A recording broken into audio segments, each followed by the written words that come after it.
pardonnez-moi de vous déranger, j'espère que vous allez bien, vous avez passé une bonne semaine. Voilà, j'ai un message d'amour à vous passer, un message d'espoir. Dans ce monde de désespoir, vous avez vu les actualités, c'est que des mauvaises nouvelles, surtout demain à Paris, mais je voudrais vous parler d'une bonne nouvelle, c'est la nouvelle de l'Évangile. Alors, écoutez, je voudrais vous dire que Dieu vous aime. C'est vrai que quand on parle de Dieu, ça énerve, ça irrite, et pourtant, je voudrais vous dire que Dieu n'a jamais voulu cela. C'est l'homme qui a créé la religion et la division. Moi, je voudrais vous dire que Jésus vous aime. Vous savez, mesdames et messieurs, la Bible nous dit que nous sommes des descendants d'Adam. Et à cause d'Adam, nous avons été séparés de Dieu.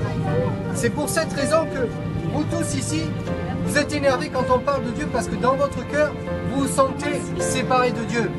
Mais je voudrais vous dire une chose, la bonne nouvelle, c'est que Jésus-Christ, il a payé le prix pour que nous soyons réconciliés. Alors si aujourd'hui, vous donnez une petite chance à Dieu, ou en tout cas si vous recherchez vous qui est Jésus-Christ, et si vous voulez être réconcilié avec lui, il suffit simplement de dire Seigneur, aujourd'hui j'ai envie d'être réconcilié avec toi, j'ai envie que tu te révèles à moi, je n'ai pas envie de voir Dieu ou Jésus comme une religion, mais j'ai envie que tu viennes dans mon cœur. Et je vous assure que si vous faites cela, mais au fond de votre cœur, vous ne sentirez plus cette séparation. Et là, vous allez réaliser qu'en fait, Dieu, chaque jour, il vous protège. Quel que soit ce que vous pensez, si vous êtes athée, si vous êtes, quelle que soit votre religion, même si vous insultez Dieu, Dieu vous protège, il protège vos enfants, mesdames et messieurs. Et ça, vous l'ignorez. En tout cas, nous sommes là pour vous le dire.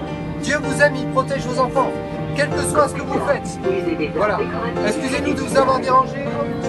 Dieu vous bénisse et Jésus vous aime.